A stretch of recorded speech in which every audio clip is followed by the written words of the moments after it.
नमस्कार और the deep dive में आपका स्वागत है। आज हम बात करने वाले हैं राज्य लोक सेवा आयोग यानी एसपीएससी के बारे में। जी हाँ।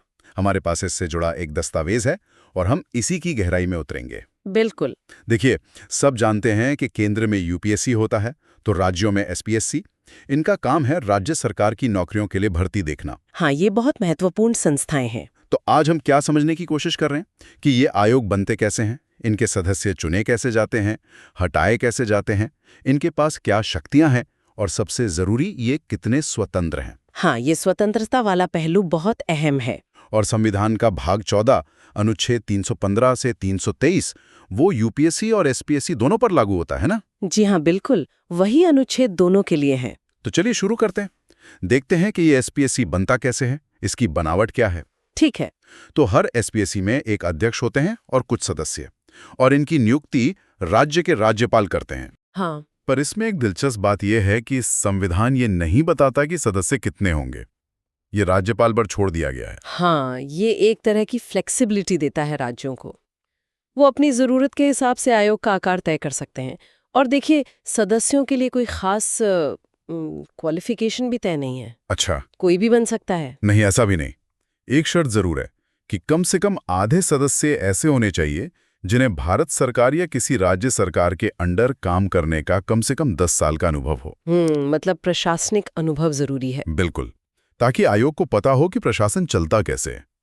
और सदस्यों की जो सेवा की शर्तें हैं वो भी राज्यपाल ही तय करते हैं। अच्छा, और ये सदस्य अपने पद पर कब तक रहते हैं, इनका कार्यकाल? हाँ, तो अध्यक्ष और सदस्य दोनों का कार्यकाल 6 साल का होता है, या फिर जब तक वो 62 साल के नहीं हो जाते। इन दोनों में से जो भी पहले हो जाए। 62 साल? ये यूपीएससी से अलग है ना? जी हाँ, ये ध्यान देने वाली बात है। यूपीएससी में ये उम्र 65 साल है, पर एसपीएससी में 62 साल। ये लिमिट पहले 60 थी, लेकिन 1976 में 41वें संशोधन से इसे 62 कर दिया गया। अच्छा। और अगर कोई पहले पद छोड़ना चाहे तो हाँ, वो कभी भी राज्यपाल को अपना इस्तीफा देकर पद छोड़ सकते हैं। और मान लीजिए अध्यक्ष का पद खाली हो गया या वो किसी वजह से काम नहीं कर पा रहे, तब? ऐसी 2 स्थितियां हो सकती हैं। तो ऐसी स्थिति में राज्यपाल आयोग के ही किसी दूसरे सदस्य को कार्यवाहक अध्यक्ष मतलब एक्टिंग चेयरमैन बना सकते हैं। ठीक है। वो तब तक काम करते हैं जब तक या तो नए अध्यक्ष आ जाएं या पुराने अध्यक्ष वापस काम शुरू कर दें। ये तो हुई नियुक्ति की बात, राज्यपाल करते हैं। लेकिन हटाने का क्या? क्या राज्यपाल ही हटाते हैं या कुछ अलग है शायद? बिल्कुल, और ये एक बहुत ही महत्वपूर्ण बिंदु है। बहुत ज्यादा? बताइए। अध्यक्ष और सदस्यों को नियुक्त भले ही राज्यपाल करें, लेकिन उन्हें हटाने का अधिकार सिर्फ और सिर्फ भारत के राष्ट्रपति के पास है। अरे वाह, राज्यपाल नहीं हटा सकते? नहीं, बिल्कुल नहीं। ये एसपीएससी की स्वतंत्रता सुनिश्चित करने का एक बड़ा तरीका है, ताकि राज्य सरकार उन पर कोई दबाव न डाल सके। ये तो वाकई दिलचस्प है। तो फिर राष्ट्रपति किन आधारों पर हटा सकते हैं? क्या वो वजह भी यूपीएससी जैसी ही है? हाँ, आधार वही हैं जो यूपीएससी सदस्यों के लिए तय किए गए हैं। मोटे तौर पर आप कह सकते हैं कि 3-4 मुख्य कारण हैं। जैसे कि अगर सदस्य दिवालिया घोषित हो जाए, या फिर अपने कार्यकाल के दौरान आयोग के काम के अलावा कहीं और से पैसे लेकर कोई दूसरा काम करने लगे। मतलब ऑफिस ऑफ प्रॉफिट जैसा कुछ? हाँ, कह सकते हैं। और तीसरा, अगर राष्ट्रपति को लगता है कि वो मानसिक या शारीरिक रूप से इस पद पर बने रहने के लायक नहीं रहे। और एक दुर्व्यवहार या कदाचार की बात भी आती है ना? उसका क्या मतलब है? सही कहा। दुर्व्यवहार के आधार पर हटाने का जो प्रोसेस है वो थोड़ा अलग है। कैसे? अगर ऐसा कोई आरोप लगता है तो राष्ट्रपति उस मामले को जांच के लिए सुप्रीम कोर्ट भेजते हैं। Supreme court? जी हाँ, सुप्रीम कोर्ट। कोर्ट पूरी जांच करता है? और अगर जांच के बाद कोर्ट ये पाता है कि हाँ, सदस्य दुर्व्यवहार का दोषी है और उसे हटाने की सलाह देता है, तो राष्ट्रपति उसे हटा सकते हैं। और क्या सुप्रीम कोर्ट की सलाह माननी पड़ेगी राष्ट्रपति को? हाँ, यहाँ ये जानना बहुत जरूरी है। इस मामले में सुप्रीम कोर्ट की सलाह राष्ट्रपति के लिए बाध्यकारी होती है, उन्हें माननी ही पड़ती है। लेकिन जब तक सुप्रीम कोर्ट में जांच चल रही है तब तक वो सदस्य क्या करेंगे? काम करते रहेंगे? नहीं, उस दौरान मतलब जांच के दौरान राज्यपाल उस अध्यक्ष या सदस्य को सस्पेंड कर सकते हैं, निलंबित कर सकते हैं। ठीक है। अब ये दुर्व्यवहार है क्या असल में? संविधान इसे कैसे परिभाषित करता है? हाँ, संविधान कहता है कि अगर अध्यक्ष या सदस्य भारत सरकार या किसी राज्य सरकार के साथ हुए किसी कॉन्ट्रैक्ट या अग्रीमेंट में, मतलब उससे किसी तरह से जुड़ा है या उसमें उसका कोई हित है या उससे कोई फायदा ले रहा है तो उसे दुर्व्यवहार का दोषी माना जाएगा। इसमें कंपनी के मेंबर होने वाले फायदे शामिल नहीं हैं शायद। हाँ, वो एक अपवाद है। कंपनी के आम सदस्य के तौर पर मिलने वाले फायदे दुर्व्यवहार नहीं माने जाते। ये सारे प्रावधान तो एसपीएससी की स्वतंत्रता के लिए बहुत जरूरी लगते हैं। और भी तरीके हैं क्या जिनसे इनकी आज़ादी बनी रहे? जी हाँ, संविधान ने कई उपाय किए हैं ताकि आयोग बिना किसी डर या दबाव के निष्पक्ष होकर अपना काम कर सकें। जैसे कि? पहला तो हमने देख ही लिया कि हटाने का अधिकार सिर्फ राष्ट्रपति के पास है। इससे उन्हें कार्यकाल की सुरक्षा मिलती है। दूसरा, सेवा शर्तें राज्यपाल तय करते हैं, ये ठीक है, लेकिन एक बार नियुक्ति हो जाने के बाद उनमें कोई ऐसा बदलाव नहीं किया जा सकता जिससे सदस्य को नुकसान हो। मतलब सैलरी कम नहीं कर सकते या कुछ और अलाभकारी बदलाव नहीं कर सकते? बिल्कुल। तीसरा, और ये भी बहुत महत्वपूर्ण है, अध्यक्ष और सदस्यों के वेतन, भत्ते, पेंशन, ये सारे खर्चे ये राज्य की संचित निधि मतलब consolidated fund of the state पर भारित होते हैं। भारित होने का मतलब? पात्रता बनी रहती है, वो पैसों के लिए सरकार पर निर्भर नहीं रहते। अच्छा, अब एक और सवाल। पद छोड़ने के बाद क्या ये लोग कोई और सरकारी नौकरी कर सकते हैं? ये भी तो स्वतंत्रता से जुड़ा मसला हो सकता है। बिल्कुल जुड़ा है, और यहाँ भी कुछ नियम हैं ताकि भविष्य में किसी पद के लालच में वो अपने कार्यकाल के दौरान कोई गलत काम ना करें। क्या नियम है? देखिए, एसपीएससी का अध्यक्ष रिटायर होने के बाद यूपीएससी का अध्यक्ष या सदस्य बन सकता है, या फिर किसी दूसरे राज्य के एसपीएससी का अध्यक्ष बन सकता है। बस? हाँ, बस। इसके अलावा भारत सरकार या किसी राज्य सरकार के अधीन कोई और नौकरी नहीं कर सकता। और सदस्य के लिए? सदस्य के लिए भी ऐसा ही है। एसपीएससी का सदस्य रिटायर होने के बाद यूपीएससी का अध्यक्ष या सदस्य बन सकता है, या उसी राज्य के एसपीएससी का या किसी दूसरे राज्य के एसपीएससी का अध्यक्ष बन सकता है, लेकिन सरकार के अधीन कोई और नौकरी नहीं। और क्या वो उसी पद पर दोबारा नियुक्त हो सकते हैं? मतलब एसपीएससी अध्यक्ष दोबारा एसपीएससी अध्यक्ष बन जाए? नहीं, अपना पहला कार्यकाल पूरा करने के बाद अध्यक्ष या सदस्य उसी पद पर दोबारा नियुक्ति के लिए पात्र नहीं होते, मतलब दूसरा कार्यकाल नहीं मिल सकता। तो ये सारे नियम मिलकर आयोग की निष्पक्षता और स्वतंत्रता को काफी हद तक सुनिश्चित करते हैं। जी हाँ, कोशिश यही है। चलिए अब आते हैं एसपीएससी के कामकाज पर। इनका मुख्य काम क्या है? जैसा हमने शुरू में कहा था, एसपीएससी का जो मेन काम है वो है राज्य की सिविल सेवाओं में नियुक्तियों के लिए परीक्षाएं आयोजित करना, मतलब रिक्रूटमेंट। हाँ, भर्ती करना। ये राज्य स्तर पर वही भूमिका निभाता है जो यूपीएससी केंद्र स्तर पर निभाता है। परीक्षाओं के अलावा और किन मामलों में सरकार इनसे सलाह लेती है? हाँ, सरकार को कार्मिक प्रबंधन मतलब पर्सनल मैनेजमेंट से जुड़े कई अहम मामलों पर एसपीएससी से सलाह लेनी होती है। जैसे कि सरकारी नौकरियों में भर्ती का तरीका क्या हो, अपॉइंटमेंट, प्रमोशन और एक सर्विस से दूसरी सर्विस में ट्रांसफर के सिद्धांत क्या हो, किसी पद के लिए कोई उम्मीदवार फिट है या नहीं, इन सब पर। और डिसिप्लिनरी एक्शन? हाँ, वो बहुत महत्वपूर्ण है। सरकारी कर्मचारियों के खिलाफ अनुशासनात्मक कार्यवाही से जुड़े सभी मामले, जैसे किसी को वार्निंग देना मतलब निंदा करना, इंक्रीमेंट रोकना, प्रमोशन रोकना, डिमोशन करना, पदोन्नति। हाँ, पदोन्नति, या फिर कंपल्सरी रिटायरमेंट देना या नौकरी से हटाना या बर्खास्त करना, इन सब मामलों में एसपीसी से सलाह ली जाती है। और भी कुछ है? जी, अगर किसी सरकारी कर्मचारी पर उसके काम के दौरान किए गए किसी काम के लिए कोई कानूनी केस चलता है तो उस केस में बचाव के लिए जो खर्चा हुआ उसकी भरपाई के दावे पर भी सलाह ली जाती है, या फिर नौकरी के दौरान चोट लगने पर पेंशन देने के दावों पर भी। ये तो काफी लंबी लिस्ट है जिन पर सलाह लेनी होती है। लेकिन क्या सरकार के लिए एसपीसी की सलाह मानना जरूरी है? क्या ये बाध्यकारी है? ये एक बहुत ही दिलचस्प और अहम सवाल है, और इसका जवाब शायद कई लोगों को चौंका दें। अच्छा। सुप्रीम कोर्ट ने ये साफ किया है कि एसपीएससी की सलाह सरकार पर बाध्यकारी नहीं है, ये सिर्फ सलाहकारी है, मतलब एडवाइजरी नेचर की है। मतलब सरकार चाहे तो माने चाहे तो ना माने। बिल्कुल। और अगर सरकार एसपीएससी से सलाह नहीं लेती है या उसकी सलाह के खिलाफ जाकर कोई फैसला करती है तो भी सरकार के उस फैसले को अदालत में चुनौती नहीं दी जा सकती या उसे अवैध नहीं ठहराया जा सकता। ओहो, तो फिर मतलब एसपीएससी द्वारा चुन लिए जाने का मतलब ये नहीं कि नौकरी पक्की हो गई? हाँ, आपका ये पॉइंट सही है। कोर्ट ने ये भी कहा है कि एसपीएससी द्वारा चयन होने भर से उम्मीदवार को पद पाने का अधिकार नहीं मिल जाता। तो फिर इस पूरी सलाह वाली प्रक्रिया का मतलब क्या रह जाता है, अगर वो बाध्यकारी ही नहीं है? देखिए, यहाँ पर सरकार से ये उम्मीद की जाती है कि वो मनमाने ढंग से या किसी गलत इरादे से काम न करे, उसे निष्पक्ष रहना होगा। लेकिन जहाँ तक सलाह का सवाल है, यहाँ पर मुख्य जोर सरकार की जवाबदेही पर है। अकाउंटेबिलिटी पे? जवाबदेही। वो कैसे? सलाह तो बाध्यकारी नहीं है। वो ऐसे कि एसपीएससी हर साल अपने कामकाज की एक रिपोर्ट राज्यपाल को देती है। राज्यपाल उस रिपोर्ट को राज्य विधानमंडल के दोनों सदनों के सामने रखवाते हैं और साथ में एक मेमोरेंडम भी रखा जाता है। मेमोरेंडम? उसमें क्या होता है? उसमें ये बताया जाता है कि किन किन मामलों में आयोग की सलाह नहीं मानी गई और क्यों नहीं मानी गई। कारण बताने पड़ते हैं। अच्छा, तो ये है चेक एंड बैलेंस। जी हाँ, यही वो तरीका है जिससे सरकार विधानमंडल के प्रति जवाबदेह बनती है। भले ही सलाह बाध्यकारी ना हो, लेकिन उसे नजरअंदाज करने का कारण पब्लिक डोमेन में विधानमंडल के सामने रखना पड़ता है, जिस पर बहस हो सकती है। समझ गया, ये महत्वपूर्ण है। अच्छा, क्या एसपीएससी के कामों का दायरा बढ़ाया भी जा सकता है? हाँ बिल्कुल।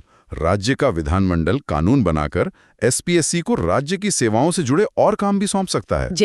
जैसे किसी स्थानीय निकाय, मान लीजिए नगर निगम, या कोई सरकारी कंपनी है, या कोई और पब्लिक इंस्टीट्यूशन है, उनकी भर्ती का काम भी एसपीएससी को दिया जा सकता है। ठीक है। और क्या कुछ ऐसे मामले भी हैं जहां एसपीएससी से सलाह लेने की जरूरत ही नहीं पड़ती? हाँ, कुछ मामले इसके दायरे से बाहर रखे गए हैं। संविधान में ही ये व्यवस्था है। कौन से मामले? जैसे जब पिछड़े वर्गों के लिए नौकरियों में आरक्षण करने की बात आती है, तो एसपीएससी से सलाह नहीं ली जाती। अच्छा। इसी तरह जब अनुसूचित जातियों यानी एससी और अनुसूचित जनजातियों एसटी के दावों पर नौकरियों में नियुक्ति के समय विचार किया जाता है, तब भी एसपीएससी से सलाह नहीं ली जाती। और क्या राज्यपाल भी कुछ मामलों को बाहर रख सकते हैं? हाँ, राज्यपाल नियमों के जरिए कुछ और पदों, सेवाओं या मामलों को एसपीएससी के दायरे से बाहर रख सकते हैं, लेकिन इसकी एक शर्त है। क्या? ऐसे किसी भी नियम को राज्य विधानमंडल के दोनों सदनों के सामने कम से कम 14 दिनों के लिए रखना जरूरी होता है, और विधानमंडल चाहे तो उन नियमों में बदलाव कर सकता है या उन्हें रद्द भी कर सकता है। तो कुल मिलाकर एसपीएससी की भूमिका को कैसे देखा जाए? इसे अक्सर मेरिट सिस्टम का प्रहरी कहा जाता है, वॉचडॉग ऑफ मेरिट सिस्टम। हाँ, संविधान इसे इसी रूप में देखती है, राज्य में योग्यता प्रणाली का रक्षक।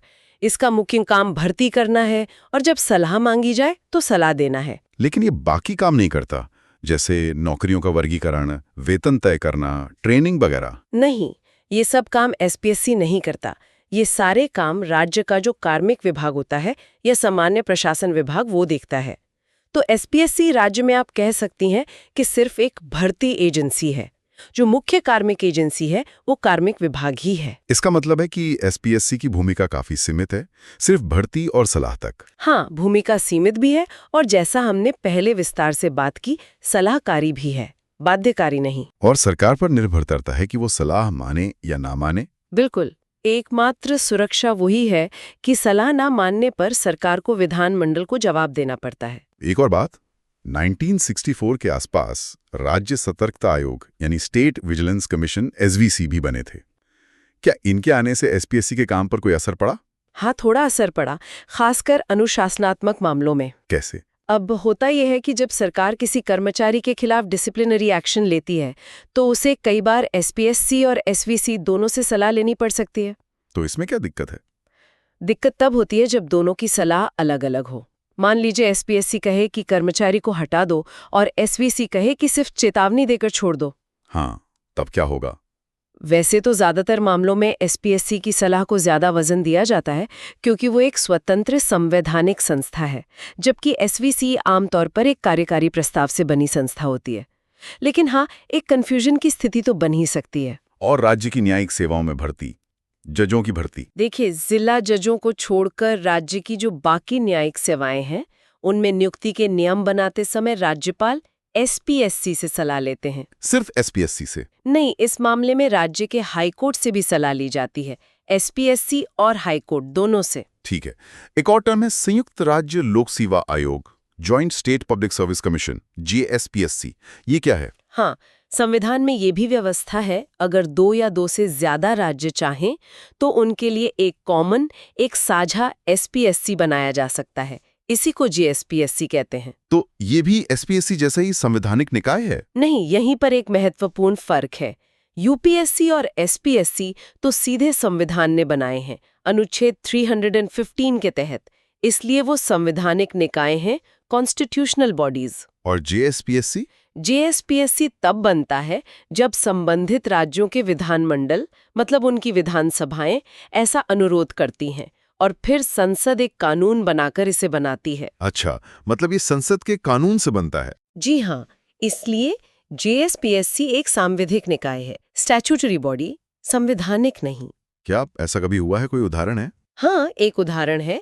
जब 1966 में पंजाब का पुनर्गठन हुआ था और हरियाणा बना था, तो कुछ समय के लिए पंजाब और हरियाणा का एक साझा जेएसपीएससी काम करता था। अच्छा, तो इस जेएसपीएससी के सदस्य वगैरह कैसे नियुक्त होते हैं? कार्यकाल क्या होता है? जेएसपीएससी के अध्यक्ष और सदस्यों की नियुक्ति राष्ट्रपति करते हैं। राष्ट्रपति? राज्यपाल नहीं? नहीं, राष्ट्रपति।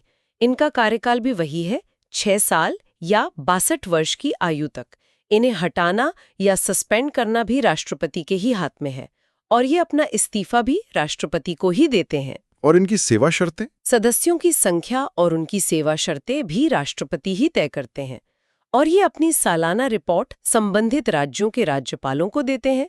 फिर वो राज्यपाल उसे अपने अपने राज्य विधानमंडलों में रखवाते हैं। क्या यूपीएससी भी राज्यों की मदद कर सकता है अगर कोई राज्य चाहे तो? हाँ, ये भी संभव है। अगर कोई राज्य का राज्यपाल अनुरोध करे और राष्ट्रपति उसकी मंजूरी दे दें, तो यूपीएससी उस राज्य की भर्ती की जरूरतें पूरी करने में मदद कर सकता है। चलिए, आखिर में थोड़ी सी ऐतिहासिक पृष्ठभूमि देख लेते हैं। ये लोक सेवा आयोगों का आइडिया आया कहाँ से? शुरुआत कब हुई? देखिए, भारत में इसकी शुरुआत ब्रिटिश राज में हुई थी। एक एक्ट था, भारत सरकार अधिनियम 1919। उसी के तहत 1926 में पहली बार एक केंद्रीय लोक सेवा आयोग बना था। 1926 में? जी, जिसका काम था सिविल सेवकों की भर्ती करना। फिर आया भारत सरकार अधिनियम 1935। हाँ, वो तो बहुत महत्वपूर्ण था। बिल्कुल। उसमें न सिर्फ एक फेडरल पब्लिक सर्विस कमीशन का प्रावधान था, बल्कि राज्यों के लिए प्रोविंशियल पब्लिक सर्विस कमीशन और 2 या ज्यादा प्रांतों के लिए जॉइंट पब्लिक सर्विस कमीशन बनाने की भी व्यवस्था की गई थी। तो आजादी के बाद हमने इन्हीं व्यवस्थाओं को अपना लिया? हाँ, थोड़े बदलावों के साथ इन्हीं व्यवस्थाओं को हमारे संविधान में अनुच्छेद 315 से 323 के तहत जगह मिली। तो संक्षेप में अगर कहें तो एसपीएससी राज्य प्रशासन का एक बहुत अहम हिस्सा है। ये भर्ती प्रक्रिया की निगरानी करता है। हाँ। इसकी बनावट, सदस्यों की नियुक्ति और हटाने की प्रक्रिया, स्वतंत्रता के उपाय, ये सब काफी हद तक यूपीएससी जैसे ही हैं। जी। लेकिन कुछ खास अंतर भी हैं, जैसे नियुक्ति राज्यपाल करते हैं पर हटाते राष्ट्रपति हैं, और रिटायरमेंट की उम्र 62 साल है, यूपीएससी की तरफ 65 नहीं। बिल्कुल सही। और सबसे अहम बात जो याद रखनी है वो ये कि इसकी भूमिका मुख्य रूप से भर्ती करने और सलाह देने की है, और इसकी सलाह सरकार पर बाध्यकारी नहीं है। हाँ, ये महत्वपूर्ण है।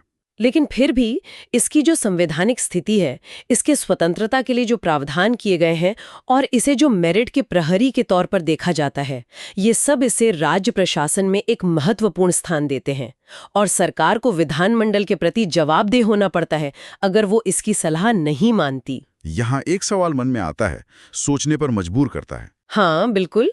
कि ये सोचने वाली बात है कि जब एसपीएससी की सलाह बाध्यकारी है ही नहीं, और कुछ बहुत जरूरी मामले जैसे आरक्षण या SC/ST के दावों पर इससे सलाह ली भी नहीं जाती, तो फिर इसे मेरिट सिस्टम का प्रहरी कहना कहाँ तक सही है? क्या ये सिर्फ एक आदर्श जैसा है, या असलियत में इसकी भूमिका उतनी मजबूत है? और क्या सरकार का सिर्फ विधानमंडल के प्रति जवाबदेह होना, मतलब वो रिपोर्ट पेश करना और कारण बताना, क्या ये वाकई संस्था को प्रभावी बनाने के लिए काफी है, या इसमें और सुधार की गुंजाइश दिखती है? ये कुछ ऐसे सवाल हैं जिन पर और सोचा जा सकता है, बहस की जा सकती है। निश्चित रूप से ये सोचने के लिए एक दिलचस्प नुक्ता है। बहुत अच्छे पॉइंट्स उठाए आपने। आज के लिए बस इतना ही। जी, हमारे साथ राज्य लोक सेवा आयोग की इस गहरी पड़ताल में शामिल होने के लिए धन्यवाद।